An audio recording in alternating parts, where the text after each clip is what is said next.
사도신경으로 우리의 신앙을 고백하겠습니다. 전능하사 천지를 만드신 하나님 아버지를 내가 믿사오며 그 외아들 우리 주 예수 그리스도를 믿사오니 이는 성령으로 잉태하사 동정녀 마리아에게 나시고 본디오 빌라도에게 고난을 받으사 십자가에 못 박혀 죽으시고 장사한 지 사흘 만에 죽은 자 가운데서 다시 살아나시며 하늘에 오르사 전능하신 하나님 우편에 앉아 계시다가 저리로서 산자와 죽은 자를 심판하러 오시리라. 성령을 믿사오며 거룩한 공회와 성도가 서로 교통하는 것과 죄를 사하여 주시는 것과 몸이 다시 사는 것과 영원히 사는 것을 믿사옵나이다. 아멘. 찬송가 21장 찬양하겠습니다.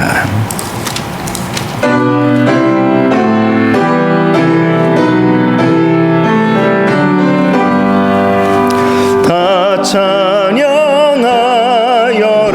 전능왕 창조의 주께 내 호나 주 찬양 평강과 구원의 주님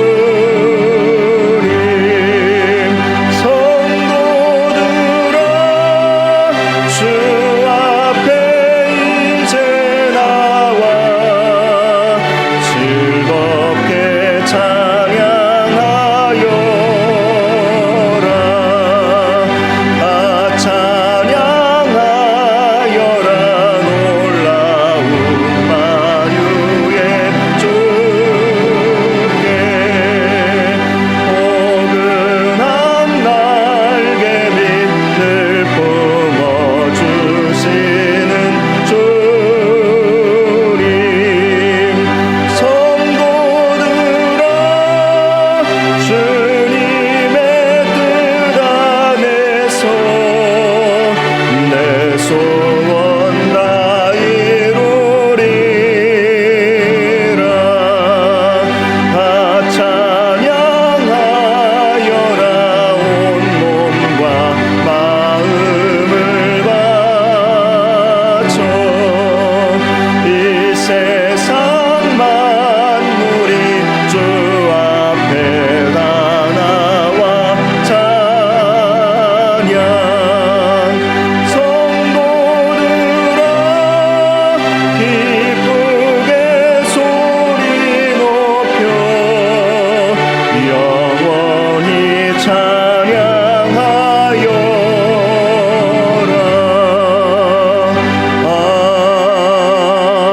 아멘. 자리에 앉으시기 바랍니다. 우리 한번 기도하겠습니다. 거룩하고 존귀하신 아버지 하나님, 이 시간 주님 앞에 나와 예배하며 하나님께 영광 올려드릴 수 있도록 저희들의 발걸음을 인도하여 주시니 감사합니다. 코로나19로 인하여서 온 세계가 특별히 이 대전 땅도 많은 어려움을 겪고 있습니다.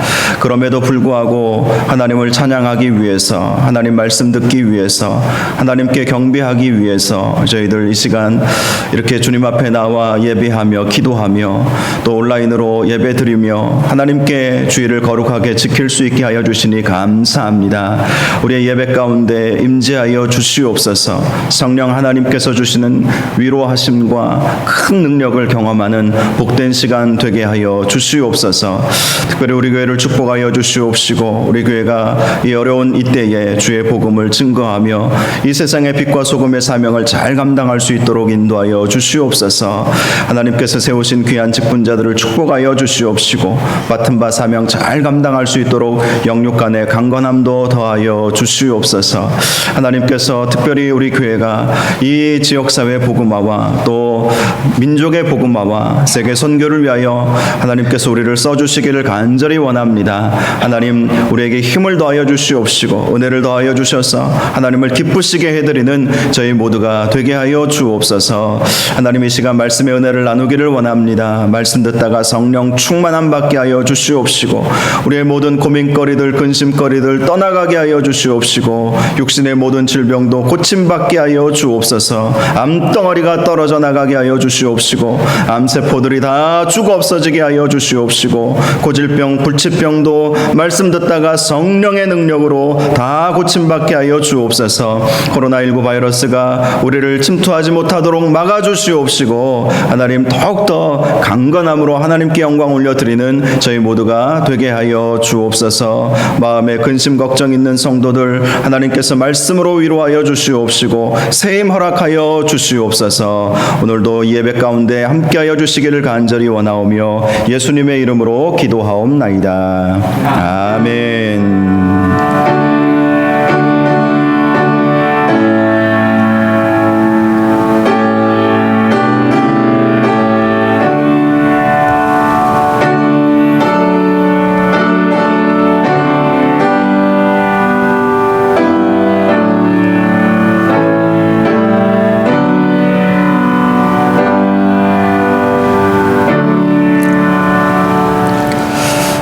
함께 나누실 하나님 말씀 함께 보겠습니다. 하나님 말씀 마태복음 24장 29절에서 31절까지 말씀입니다. 마태복음 24장 29절에서 31절까지 신약성경 42쪽 신약성경 42쪽 마태복음 24장 29절에서 31절까지 말씀 우리가 한 목소리로 말씀을 함께 봉독하겠습니다. 시작. 그날 환란 후에 즉시 해가 어두워지며 달이 빛을 내지 아니하며 별들이 하늘에서 떨어지며 하늘의 권능들이 흔들리리라. 그때 인자의 징조가 하늘에서 보이겠고 그때 땅의 모든 족속들이 통곡하며 그들이 인자가 구름을 타고 능력과 큰 영광으로 오는 것을 보리라. 그가 큰 나팔 소리와 함께 천사들을 보내리니 그들이 그의 택하신 자들을 하늘 이 끝에서 저 끝까지 사방에서 모으리라. 아멘. 우리 한번 인사하겠습니다. 잘 나오셨습니다. 성도님이 계셔서 힘이 납니다. 사랑하고 축복합니다. 네, 감사합니다. 오늘 이제 마태복음으로 다시 돌아오게 되었습니다. 야고보서 말씀 끝나고 마태복음 144번째 시간입니다. 마지막 때의 징조라는 제목으로 말씀의 은혜를 함께 나누겠습니다. 어느 가정에 한 아버지가 먼 여행차 집을 떠나게 되었습니다. 떠나기 바로 전에 3살 된 아들 녀석이 있었는데 아빠에게 묻습니다. 아빠, 언제 와요? 아빠는 자기가 9월 말이 지나서 올 수 있다고 말해주려고 했습니다. 그런데 생각해 보니까 아이에게 3살짜리 아이에게 9월 말이 지나야 온다. 이걸 어떻게 설명해 줄 수 있겠습니까? 그래서 나뭇잎을 가리키면서 이렇게 말해 주었습니다. 얘야, 저 나뭇잎 보이지? 저게 울긋불긋해져서 저 잎들이 땅에 떨어지기 시작하면 그때 아빠가 올 거야. 그렇게 알기 쉽게 말해 주었던 것입니다. 그리고 그 다음날 아버지는 집을 떠나게 되었습니다. 7월과 8월 이 아이는 엄마의 손을 붙잡고 산보를 다니곤 했습니다. 서서히 날이 지나서 어느덧 9월 초 그리고 9월 중순에 접어들었습니다. 그리고 나뭇잎들은 늘 그렇듯이 단풍으로 물들어가고 있었습니다. 그러던 어느 날 밤에 큰 바람이 불어서 나뭇잎이 다 땅에 떨어져 버렸던 것입니다. 그리고 그 다음날 아침 이 어린 아들 녀석이 밖을 나오자마자 길바닥에 떨어진 나뭇잎을 보면서 이렇게 말했습니다. 야, 신난다. 이제 아빠가 오겠구나. 이 아이는 아빠가 언제 오는지 구체적인 날은 알 수 없지만 단풍잎이 나뭇잎이 떨어지면 아빠가 온다는 그러한 이야기를 기억하였기 때문에 신이 났던 것이죠. 아빠가 이제 오겠구나. 그렇게 이야기를 했다는 것입니다. 예수님께서 다시 오신다는 것도 이러한 징조가 있죠. 주님께서 분명히 우리에게 내가 다시 오기 전에 이러이러한 징조들이 있을 것이다. 그래서 이제 마태복음 24장 말씀에서 그러한 징조들이 무엇인지, 한마디로 나뭇잎이 떨어질 때가 언제인지 우리에게 분명히 말씀해 주셨던 것입니다. 4절을 보면 24장 4절, 우리가 예전에 보았던 말씀인데요. 제자들이 예수님께 이런 질문을 했죠. 우리에게 이르소서 어느 때에 이런 일이 있겠사오며 또 주의 임하심과 세상 끝에는 무슨 징조가 있으리이까? 제자들이 마지막 날 어떤 징조가 있을 것인지 예수님께 물어보자 예수님께서 자세하게 하나하나 말씀해 주셨던 것입니다. 그래서 이 마태복음 24장은 예수님께서 말씀하여 주신 계시록의 말씀, 이렇게 이해할 수 있는 것이죠. 먼저는 사람들이 미혹을 받게 될 것이다. 마지막 때에 있을 일 중에 하나가 사람들이 미혹을 받게 된다. 많은 사람들이 주님의 이름으로 와서 자기가 그리스도라 하여 많은 사람들을 미혹할 것이다. 이제 예전에 제가 이 말씀 드리지 않았습니까? 많은 사람들이 미혹받을 것이고 많은 적그리스도들, 거짓 선지자들이 일어나게 될 것이다. 이것이 말세의 특징이라는 것입니다. 그리고 그때에는 난리와 난리 소문을 들을 것이다. 우리가 그동안 들어보지 못했던 일들을 듣게 될 것이고 겪게 될 것이라고 말씀하신 것입니다. 민족이 민족을, 나라가 나라를 대적하여 전쟁이 일어날 것이고 곳곳에 기근과 지진이 있으므로 재난이 이제 시작될 것이라고 말씀해 주셨습니다. 또 믿는 성도들이 핍박받게 될 것이다 라고 말씀해 주셨습니다. 너희가 내 이름 때문에 미움을 받을 것이고 그것 때문에 많은 사람들이 실족하게 되어 서로 잡아주고 서로 미워하게 될 것이다 라고 말씀을 하셨습니다. 자, 서로 잡아준다, 이 말씀이 어떤 의미인지 영어 성경을 보니까 배반하여 넘겨주다, 이런 뜻을 가지고 있어요.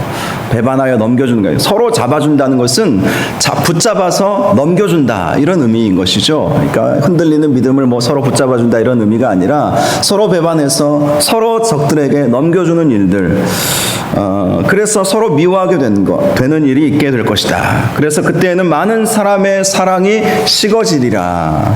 그래서 사람들의 사랑이 식어지는 때를 보면 주님이 오실 때가 다가왔구나, 이것을 알 수 있다는 것입니다. 또 마태복음 24장 14절에 천국 복음이 모든 민족에게 증언되기 위하여 그제야 끝이 오리라 라는 말씀을 해주셨죠. 이 말씀은 우리가 마지막 때를 살아가면서 무엇에 집중해야 하는지 말씀해 주시는 것입니다.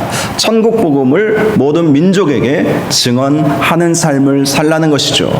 마치 세례 요한이 예수님의 초림을 준비하기 위해서 그의 길을 평탄케 하는 사역을 하지 않았습니까? 요단강에서 세례를 베풀면서 사람들에게 회개할 수 있는 그 마음을, 이 마음의 밭을 갈아주었던 것이 세례 요한의 사역이었습니다. 마치 예수님의 재림을 누군가는 준비를 해야 하는데 하나님께서 그 일을 교회에 맡기셨다는 것이죠. 그리고 우리가 감당해야 할 일은 천국 복음을 온 세상에게, 그래서 예수님이 말씀하신 것처럼 온 천하에 다니며 만민에게 복음을 전파하라, 이 사명이 우리에게 있다는 사실을 이 말씀을 통해서 알 수가 있습니다. 자, 그런데 15절 이하의 말씀을 보면 그러한 예수님의 재림, 끝이 오기 전에 극심한 환란이 올 것이다 라고 말씀해 주셨습니다. 21절을 보니까 이 환란에 대해서 예수님이 이런 말씀을 해주셨습니다. 이는 그때에 큰 환란이 있겠습니다. 창세로부터 지금까지 이런 환란이 없었고 후에도 없으리라. 후에는 당연히 없겠죠. 세상의 종말이 오기 때문에. 자, 창세로부터 이런 환란이 없었다. 가장 극심한 환란이 오게 될 것이라고 말씀해 주셨던 것입니다. 그런데 말씀을 보면 이런 극심한 환란 가운데서도 우리 하나님께서는 하나님께서 택하신 백성들을 보호하여 주신다라고 말씀해 주셨습니다. 22절을 보니까 그날들을 감하지 아니하면, 이 그날들은 환란의 날을 말하는 것이죠. 그날들을 감하지 아니하면 모든 육체가 구원을 얻지 못할 것이나 그러나 택하신 자들을 위하여 그날들을 감하시리라. 택하신 하나님의 자녀들에게는 이 환란 속에서도 하나님께서 보호하여 주시고 하나님께서 도와주셔서 이 환란을 감하여 주시겠다. 환난을 이길 수 있도록 인도하여 주시겠다라고 약속해 주신 것입니다. 또 그러한 환난 중에서도 계속해서 거짓 그리스도들과 선지자들이 표적과 기사를 보여 할 수만 있으면 택하신 자도 미혹하게 될 것이라고 말씀해 주셨습니다. 거짓 그리스도들이 마귀의 속임을 받은 마귀의 수하들이라고도 할 수가 있죠. 그들이 택하신 자들이라 할지라도 미혹하여서 믿음에서 떨어지도록 만드는 일들이 있을 것임을 말씀해 주신 것입니다. 그래서 베드로 사도는요, 베드로전서 5장 8절에서 9절에 우리에게 말씀해 주고 있습니다. 근신하라 깨어라. 너희 대적 마귀가 우는 사자같이 두루다니며 삼킬 자를 찾나니 너희 믿음을 굳건하게 하여 그를 대적하라. 대적하라는 것입니다. 대적하라는 거예요. 야고보서 4장 7절에 보면 그런즉 너희는 하나님께 복종할지어다. 마귀를 대적하라. 그리하면 너희를 피하리라. 여러분, 우리의 믿음을 빼앗아 가려고 하는 마귀의 대적은 마지막 때에 분명히 일어나게 될 것입니다. 그럴 때 우리가 해야 할 일은 마귀를 대적하는 거예요. 어떻게 대적할 수 있겠습니까? 사도 바울이 이런 말씀을 해 주셨습니다. 에베소서 6장 11절에 마귀의 간계를 능히 대적하기 위하여 하나님의 전신 갑주를 입으라. 대적한다고 물러가라고 말한다고 물러가지는 것이 아니죠. 전신 갑주를 입고 마귀를 대적하면 마귀는 피할 것이다. 성경이 분명히 우리에게 말씀해 주셨습니다. 마지막 때에 마귀가 우리의 믿음을 유혹하고 시험하고 우리의 믿음을 빼앗아 가려고 한다는 사실은 이 사도들의 공통적인 믿음이었어요.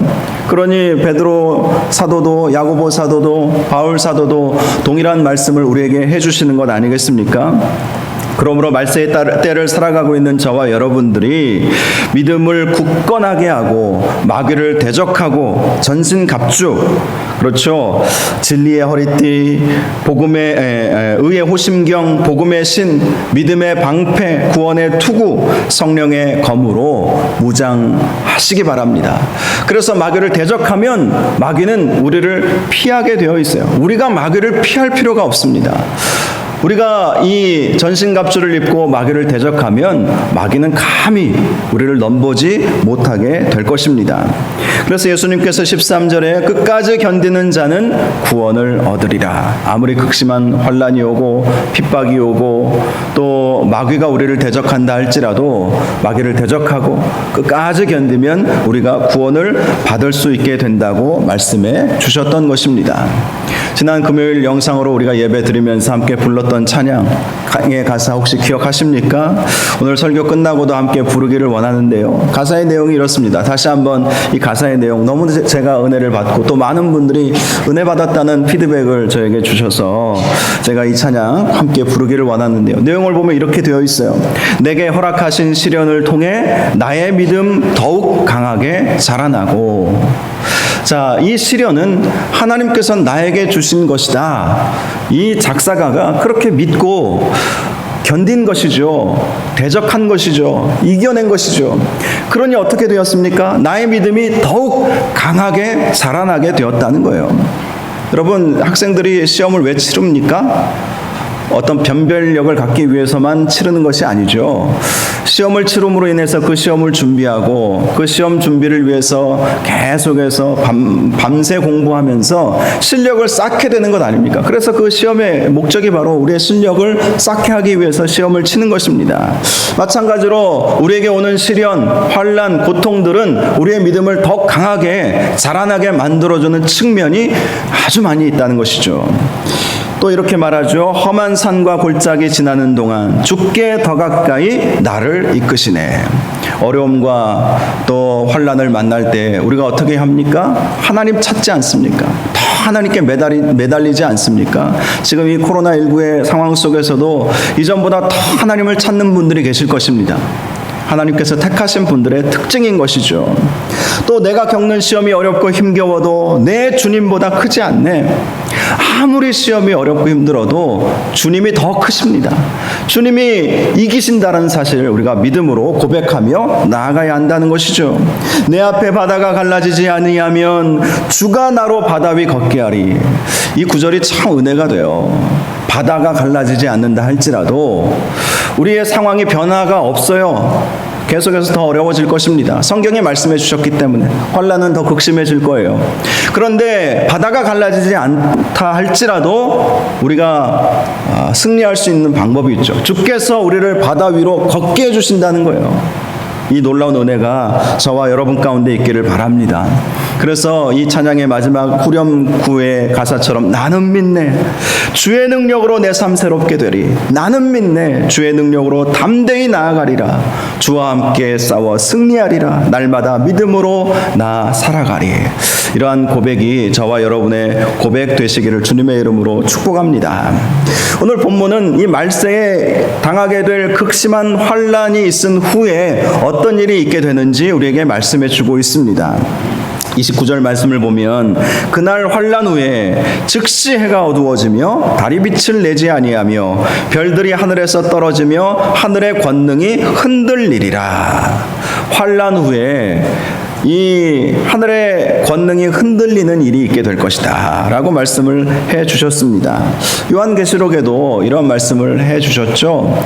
요한계시록에 보면 크게 세 가지 환난들이 있음을 말씀해 주지 않았습니까? 첫 번째는 예수 어린 양이 일곱 인을 하나하나씩 떼실 때에 징조가 보인다고 말씀해 주셨어요. 그 다음에는 일곱 나팔, 천사들이 일곱 나팔을 하나하나 불게 될 때에 이 땅에 심판이 오게 된다고 말씀해 주었습니다. 마지막에는 일곱 대접이 땅에 쏟아지는 거예요. 뭐 짐승에게 쏟아지고 이 땅에 쏟아지고 바다에게 쏟아지고 또 악한 마귀에게 쏟아지고 그런 환난들에 대해서 말씀해 주셨죠. 그런 환난이 끝난 다음에 예수님이 재림하신다고 요한계시록에도 말씀해 주신 것처럼 예수님께서 말씀해 주시는 거예요. 주님이 구름 타고 내려오시기 전에 하늘의 권능이 흔들리게 된다는 것입니다. 해가 어두워진대요. 해가 어두워지니 당연히 해의 빛을 받아서 빛을 비추는 달도 어두워지겠죠. 그리고 하늘의 별들이 다 사라져 버립니다. 안 보이는 거예요. 그러면서 온 우주적 격변이 일어나는 때가 있을 것이다. 그리고 요한계시록의 말씀을 보면 이러한 우주적 격변은 서서히 이루어지게 된다라는 것을 알 수가 있어요. 그래서 일곱 인을 뗄 때, 일곱 나팔을 불 때, 일곱 대접이 쏟아질 때 더 환난이 극심해진다는 것을 우리가 알 수 있지 않습니까? 자, 그렇게 하늘의 권능이 흔들릴 때에 이것은 어찌 보면 주님이 다시 오실 그런 준비를 하시는 것과도 같은 것이죠. 30절에 보면 그때 인자의 징조가 하늘에서 보이겠고 그때 땅의 모든 족속들이 통곡하며 그들이 인자가 구름을 타고 능력과 큰 영광으로 오는 것을 보리라. 예수님께서 직접 우리에게 주신 말씀입니다. 인자의 징조가 하늘에서 보인다. 어떤 징조가 보일지 우리는 알지 못하지만 요한계시록의 말씀을 유추해 보면 천군 천사의 나팔 소리가 들리게 될 것입니다. 하늘에서는 우레와 번개가 치고 우리가 보던 하늘이 거두어지는 것이죠. 자, 그러한 징조가 보이게 될 것이다. 그래서 하늘만 봐도 주님께서 오실지 안 오실지 우리는 알 수 있게 되는 것이죠. 그리고 그렇게 예수님께서 재림하시는 모습을 땅의 모든 족속들이 보게 될 것이고 또 그들이 통곡하게 된다라고 말씀을 해주고 있습니다. 이 통곡은 두 가지 의미를 가진다고 볼 수 있습니다. 먼저는 예수 믿지 않았던 사람들이 통곡하는 것이죠. 누군가가 나에게 말해줬는데 예수라는 그 신이 온다고 하더니 이제 올 것이 왔구나. 오게 되면 심판을 받는다고 누군가 얘기해 줬는데 그 심판을 내가 당하게 되겠구나. 그러면서 통곡하는 것이죠. 왜 진작 내가 예수 믿지 않았을까? 그런 통곡을 하게 된다는 것입니다. 예수님께서 말씀하신 것처럼 그들은 바깥 어두운 곳으로 쫓겨나 울며 이를 가는 통곡을 하게 된다는 것이죠. 두 번째는요, 끝까지 환난을 이기며 믿음을 지킨 성도들의 통곡입니다. 이들은 환난의 시간을 잘 견디어내고 드디어 기다리던 주님이 오시는 것을 보면서 한편으로는 회개의 눈물을 흘리겠죠. 또 한편으로는 감사의 눈물을 흘릴 것입니다. 그렇지 않겠습니까? 주님이 우리 예배가 다 끝나고 밖에 나가는데 하늘이 어두워지고 주님이 내려오는 것을 우리가 보는 거예요. 그럼 여러분들은 어떻게 하시겠습니까? 믿지 않았던 사람들은 정말 통탄의 눈물을 흘릴 거예요. 그러나 저와 여러분은 감격의 눈물, 감사의 눈물, 이렇게 어렵고 힘든 때에 주님께서 오셔서 더 이상 이러한 환난을 겪지 않게 해주시는구나, 얼마나 감사하겠습니까? 기쁨의 눈물, 그 눈물을 흘리는 거예요. 그래서 요한계시록 21장 3절에서 4절을 보면 이런 말씀이 있죠. 하나님의 장막이 사람들과 함께 있으며 하나님이 그들과 함께 계시리니 그들은 하나님의 백성이 되고 하나님은 친히 그들과 함께 계셔서 모든 눈물을 그 눈에서 닦아주시니, 모든 눈물을 닦아주실 때가 있다는 거예요. 주님께서 다시 오시는 것을 본 택함 받은 성도들, 끝까지 믿음 지킨 성도들은 주님이 오시는 것을 보면서 그동안 살아왔던 그 고통의 순간들을 생각하면서 그래도 끝까지 믿음 지키면서 믿음 놓지 않기를 너무나 잘했구나, 너무나 잘했구나.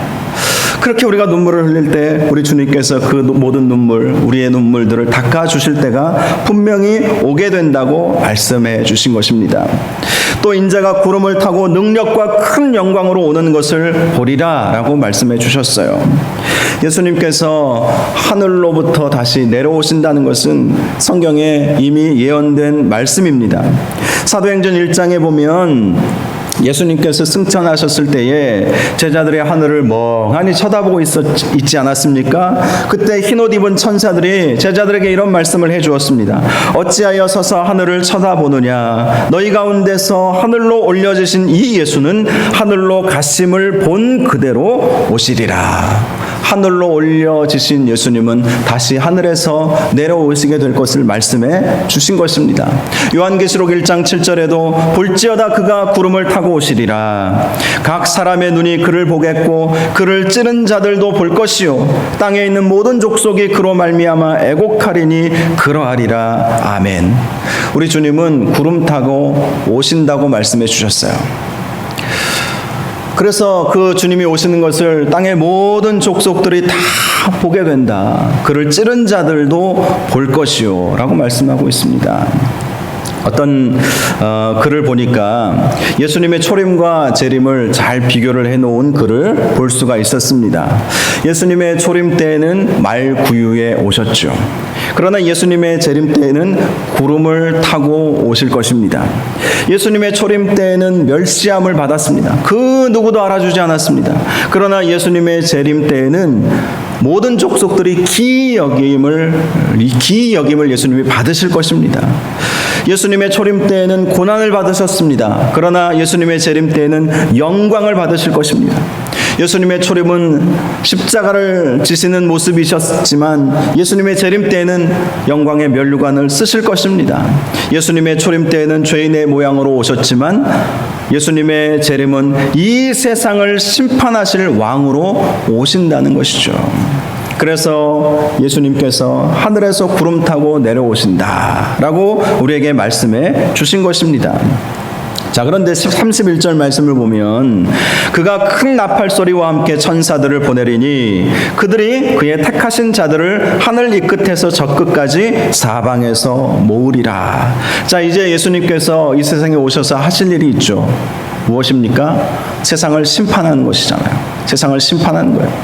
자, 그래서 심판하시기 전에 예수님께서 하시는 일이 천사들을 통해서 그의 택하신 자들을 하늘 이 끝에서 저 끝까지 사방에서 모아 들이신다고 말씀해 주셨습니다. 왜요? 심판을 면케하시기 위해서라는 것을 알 수가 있습니다. 자, 사도 바울은요, 데살로니가 전서 4장 16절에서 17절 말씀을 보면 하나님께서 이렇게 모으시는 곳을 공중이라고 표현을 했어요. 그래서 예수님이 다시 오시면 땅에 있던 믿는 성도들은 공중 재림을 할 것이다 뭐 휴거라는 말 여러분 들어보셨죠? 자, 이렇게 이제 문자 그대로 우리가 이해를 하면 휴거 될 것이다. 이렇게 우리가 이해할 수 있는 거예요. 자, 그런데 이 공중이라고 하는 의미가 어떤 의미인지는 우리는 구체적으로 확실히 알 수는 없습니다. 사도 바울이 이렇게 말씀했어요. 주께서 호령과 천사장의 소리와 하나님의 나팔로 친히 하늘로부터 강림하시리니 그리스도 안에서 죽은 자들이 먼저 일어나고 그 후에 살아남은 자들도 그들과 함께 구름 속으로 끌어올려 공중에서 주를 영접하게 하시리니 라고 말씀해 주셨습니다. 공중으로 모으신다는 거예요. 어떤 공중인지는 우리가 확실히 알 수는 없죠. 어차피 하늘도 심판을 받기 때문에. 그런데 이 말씀을 우리가 이렇게 이해할 수가 있습니다. 하나님께서 노아 시대에 이 세상 사람들의 죄악이 관영함을 보시고 물로 심판하지 않았습니까? 그래서 노아와 그의 가족들을 노아의 방주로 모으시고 그들을 보호하셨다는 말씀 우리가 잘 알고 있지 않습니까? 바로 그런 것처럼 마지막 이 심판이 임하기 전에 하나님께서 하나님의 자녀들을 하늘 이 끝에서 저 끝까지, 하늘에 있는 사람들뿐만 아니라 이 땅 이 끝에서 저 끝까지 당시에 살아남아있는 환난을 견딘 모든 사람들을 다 불러 모으시겠다라고 말씀을 해 주신 것입니다. 그들을 모으셔서 그들을 보호하시고 이 심판을 면하도록 그렇게 만들어 주신다고 우리 주님께서 말씀해 주신 것이죠. 이 말씀을 통해서 우리가 깨달아야 할 것이 있습니다. 저는 말씀 보면서 그렇구나. 그래서 주님이 우리가 사도 바울도 말씀해 주신 것처럼 감당하지 못할 시험이 없는 거예요. 주님께서 끝까지 우리를 보호하여 주시고 택하신 자들이라면, 그리고 마지막 심판 때에 하늘 이 끝에서 하늘 저 끝에서 하나님의 택하신 자들을 불러 모아주시고 멸망당하지 않도록 해주시기 때문입니다. 저와 여러분이 하나님의 택한 자들임을 믿으시기를 바랍니다. 이 믿음이 참 중요한 것 같습니다. 이 믿음이 확고할 때 아무리 환난이 와도 하나님이 나를 보호하여 주실 것이다. 하나님이 나와 함께하여 주실 것이다. 마지막 환난을 견디기만 하면 하나님께서 나를, 우리 믿는 성도들을 따로 모아서 공중에 두시고 심판을 면하도록 그렇게 해주실 것이다. 이런 담대한 또 굳건한 믿음을 갖지 않습니까? 그런데 내가 택함 받았는지 택함 받지 못하였는지 헷갈리게 되면 환난이 오면 쉽게 넘어져 버리는 거예요. 그래서 이 어려운 이 시대에 이 주님이 다시 오실 징조가 하나하나씩 우리는 보고 있지 않습니까? 예수님께서 말씀해 주신 대로 하나하나 이루어지고 있다는 사실을 우리는 지금 보고 있어요. 난리와 난리 소문을 듣게 될 것이다. 정말 난리와 난리 소문을 우리는 듣고 있습니다. 전쟁도 곳곳에서 일어나죠.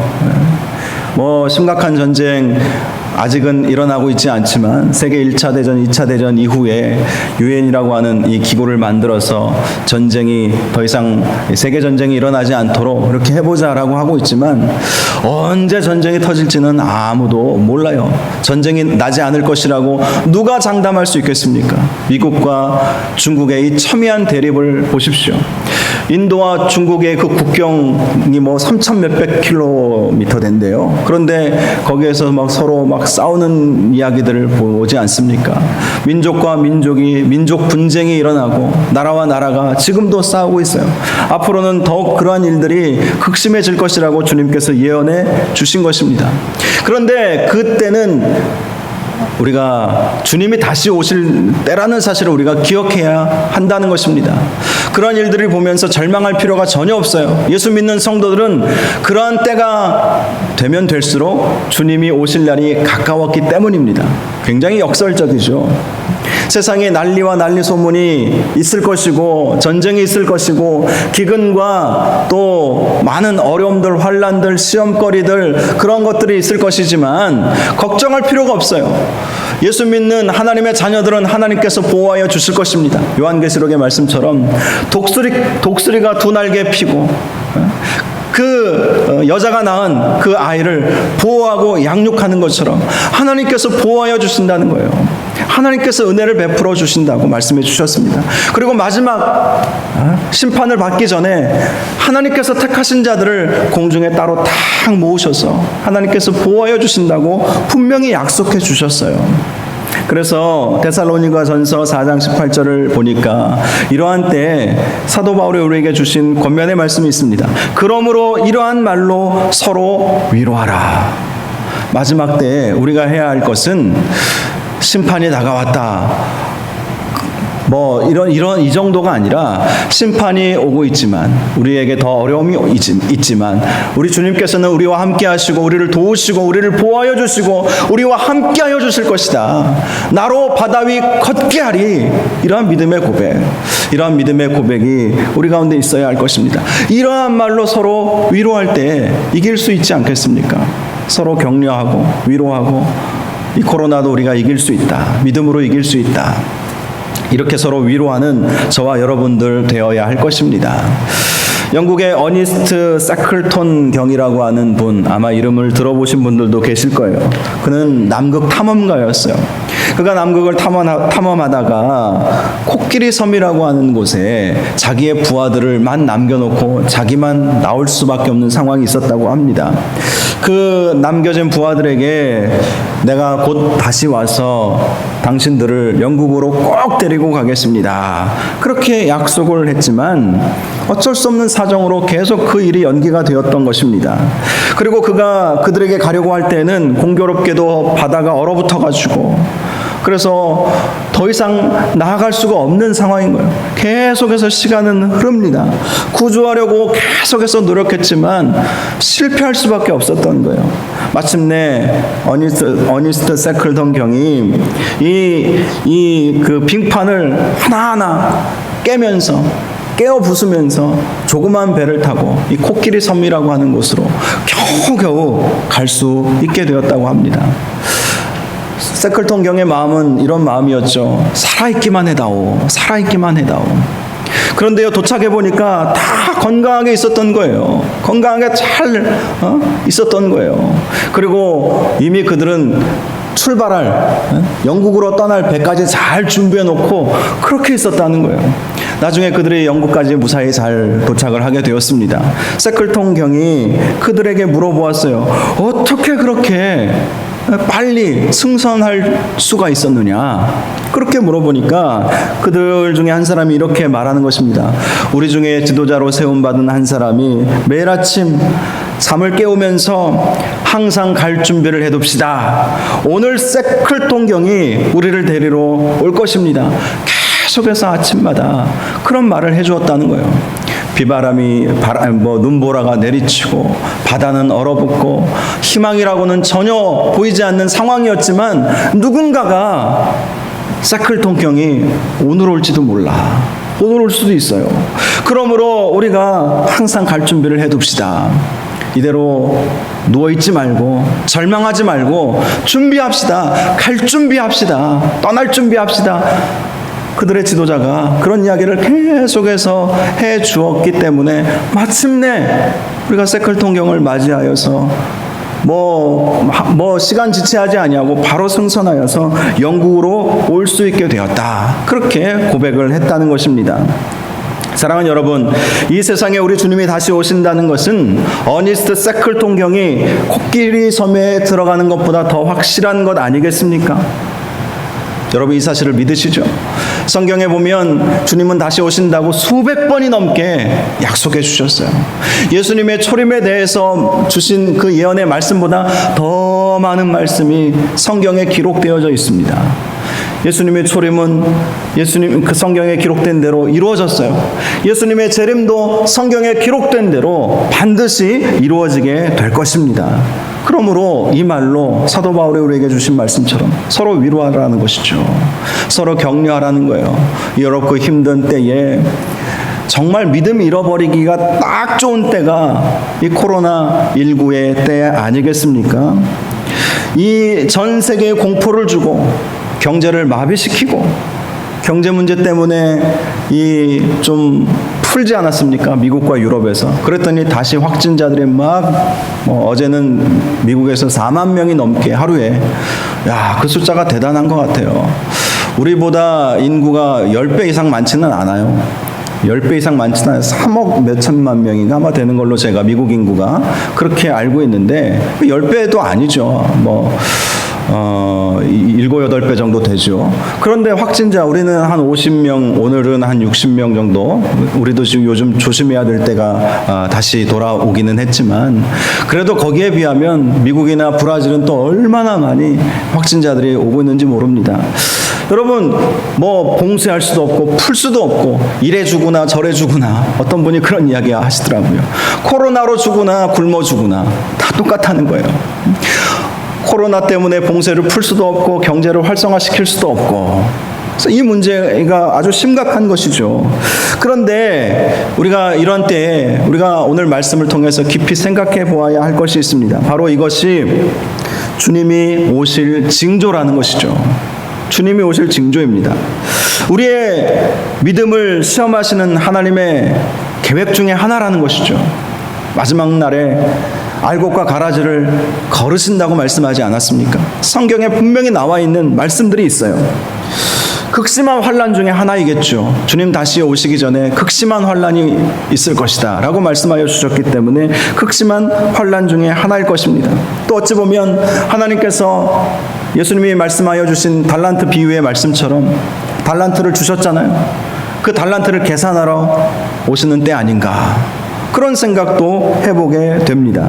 그러나 이럴 때일수록 더 끝까지 우리가 믿음 잘 지켜서 주님 다시 오십니다.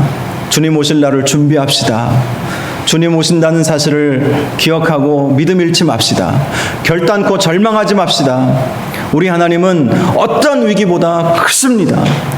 나에게 허락하신 그 시험을 통해서 나의 믿음은 오히려 더욱 강하게 자라날 것입니다. 그리고 우리가 서로 함께 합심하여서 기도하면서 이 고난의 때를 이겨냅시다. 그렇게 서로 위로하고 격려하면서 이 고난의 과정을 잘 극복해 나아갈 수 있는 저와 여러분 되시기를 바랍니다. 이 환난의 때는 반드시 끝나게 되어 있어요. 환난이 끝나면 하늘이 권능을 잃고 주님이 구름 타고 분명히 오신다고 약속해 주셨습니다. 그 주님을 만나고 그 주님을 뵐 때에 아멘 주 예수여 어서 오시옵소서 환영하며 두 손 들고 기쁨과 감사의 눈물로 우리 주님을 맞이하는 저와 여러분 되시기를 주님의 이름으로 축원합니다. 이 시간 우리 함께 찬양하기를 원하는데요. 지난번에 조금 전에 제가 말씀드린 것처럼 나는 믿네라고 하는 찬양입니다. 나는 믿네. 내게 허락하신 시련을 통해 나의 믿음 더욱 강하게 자라난다. 여러분도 잘 들어보지 못하신 찬양이실 거예요. 그런데 지난 금요일날 영상 들으셨던 분들은 아마 이 찬양 부르면서 많은 은혜가 있었을 것입니다. 오늘도 이 찬양 함께 가사 생각하면서 또 오늘 말씀 생각하면서 우리의 믿음이 잃지 아니하도록 믿음으로 살아갈 수 있도록 인도하여 달라는 그 고백의 찬양을 함께 부를 수 있기를 바랍니다. 함께 찬양하겠습니다.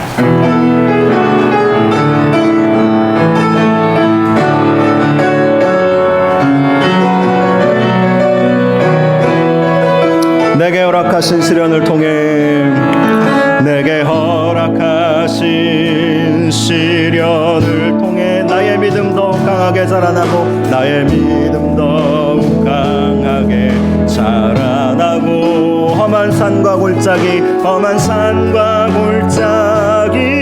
지나는 동안 주께 더 가까이 나를 이끄시네. 내가 겪는 시험이 어렵고 힘겨워도 내 주님보다 크지 않네. 내 앞에 바다가 갈라지지 않으면 주가 나로 바다 위 걷게 하리. 나는 믿네. 주의 능력으로 내 삶 새롭게 되리. 나는 믿네. 주의 능력으로 담대히 나가리라. 주와 함께 싸워 승리하리라. 날마다 믿음으로 나 살아가리. 다시 한번 내게 허락하신 시련을 통해 나의 믿음 믿음 더욱 강하게 자라나고 험한 산 골짜기 산과 골짜기 지나는 동안 주께 더 가까이 나를 이끄시네. 내가 겪는 시험이 어렵고 힘겨워도 내 주님보다 크지 않네. 내 앞에 바다가 갈라지지 않으면 주가 나로 바다 위 걷게 하리. 나는 믿네. 주의 능력으로 내 삶 새롭게 되리. 나는 믿네. 주의 능력으로 담대히 나가리라. 주와 함께 싸워 승리하리라. 날마다 믿음으로 나 살아가리. 나는 믿네. 나는 믿네. 주의 능력으로 내 삶 새롭게 되리. 나는 믿네. 주의 능력으로 담대히 나가리라. 주와 함께 싸워 승리하리라. 날마다 믿음으로 나 살아가. 나는 믿네. 나는 믿네. 주의 능력으로 내 삶 새롭게 되리. 나는 믿네. 주의 능력으로 담대히 나가리라. 주와 함께 싸워 승리하리라. 날마다 믿음으로 나 살아가리. 날마다 믿음으로 나 살아가리.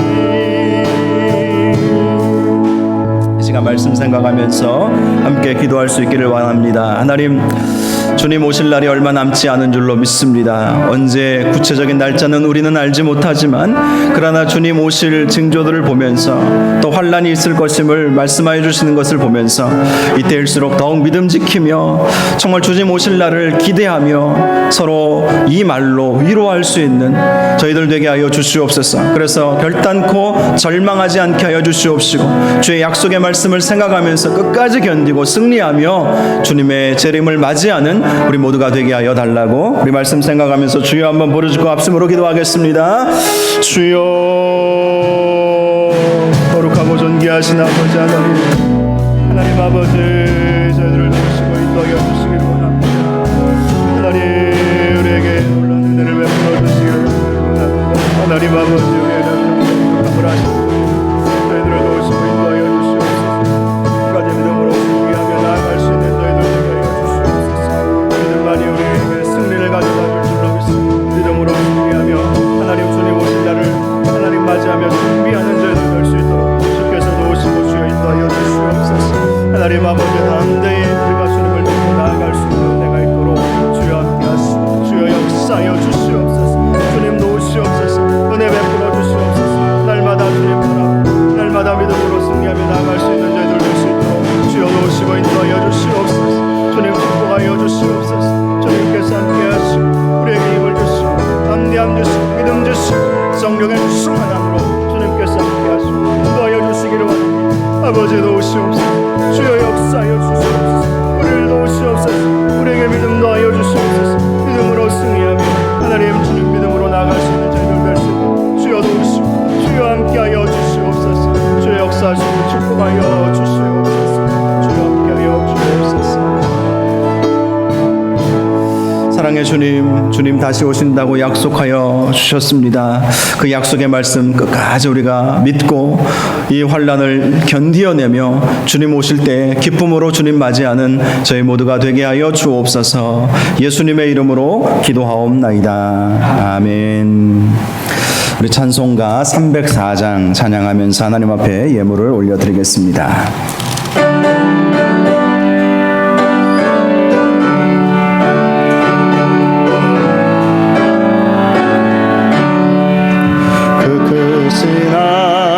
하나님의 사랑 말로 다 영영 못하네. 저 높고 높은 별을 넘어 이 낮고 낮은 땅 위에 죄범한 영혼 구하려 그 아들 보내사 제물 삼으시고 죄 용서하셨네.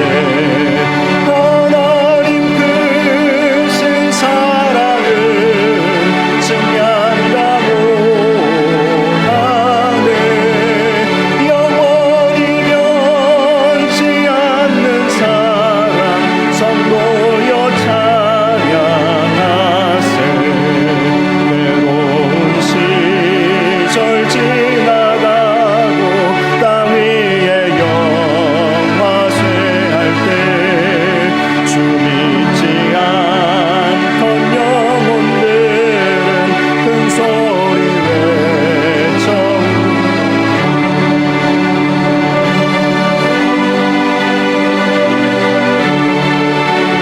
사랑 베푸사 우리의 죄 사했으니 은혜 잊을까.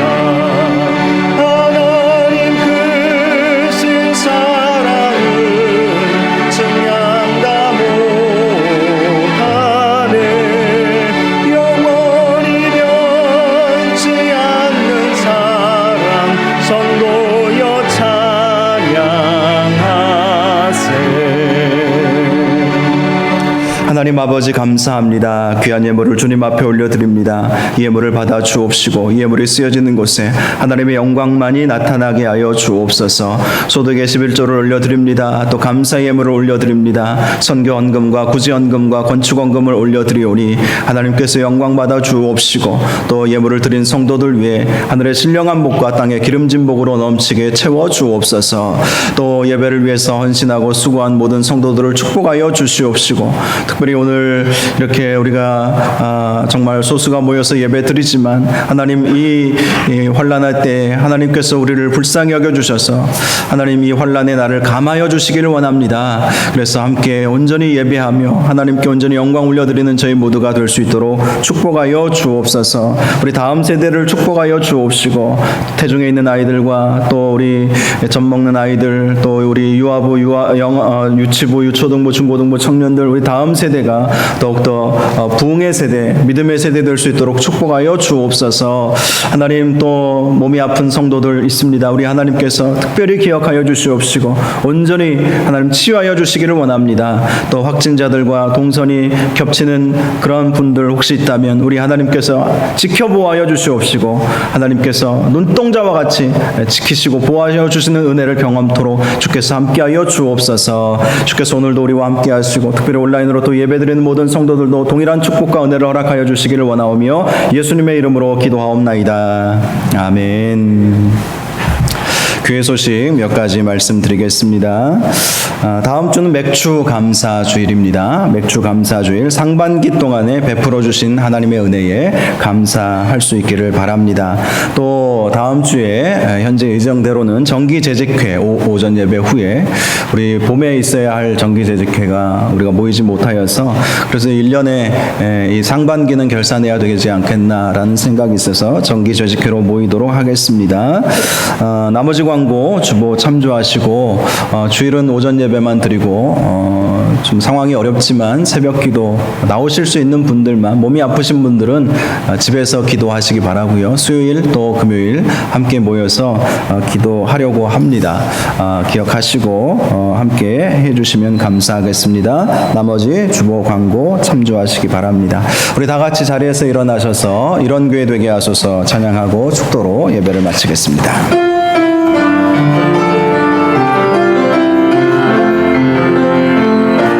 진정한 예배가 숨쉬는 교회, 주님이 주인 되시는 교회, 믿음의 기도가 쌓이는 교회, 최고의 찬양을 드리는 교회, 말씀이 움직이는 교회, 성도의 사랑이 넘치는 교회, 섬김과 헌신이 기쁨이 되어 열매 맺는 아름다운 교회, 주님의 마음 닮아서 이웃을 사랑하는 교회, 주님의 영광을 위해서 빛 되신 주님 전하는 교회, 사랑의 불꽃이 활짝 피어나 날마다 사랑에 빠지는 교회, 주께서 사랑하는 우리 교회가 이런 교회 되게 하소서, 이런 교회 되게 하소서, 이런 교회 되게 하소서, 이런 교회 되게 하소서, 이런 교회 되게 하소서. 아멘. 우리 함께 인사하겠습니다. 주님 다시 오십니다. 끝까지 힘냅시다. 사랑하고 축복합니다. 네, 감사합니다. 기도하겠습니다. 여호와는 내게 복을 주시고 너를 지키시기를 원하며, 여호와는 그의 얼굴을 내게 비추사 은혜 베푸시기를 원하며, 여호와는 그 얼굴을 내게로 향하여 드사 평강 주시기를 원하노라. 이제는 우리 주 예수 그리스도의 크신 은혜와 하나님 아버지의 무한하신 사랑하심과 성령 하나님의 감화 감동 위로 교통 충만하심이 끝까지 믿음 지키며 주님 다시 오실 날을 기다리며 주님 다시 오실 때 아멘 주 예수여 어서 오시옵소서 감사함으로 주님 맞기를 소원하는 이 자리에 있는 주님의 백성들 위에와 온라인으로 예배드리는 모든 성도들 위에, 이 나라의 민족 위에, 또 우리 교회 위에 영원토록 함께 계실지어다. 아멘.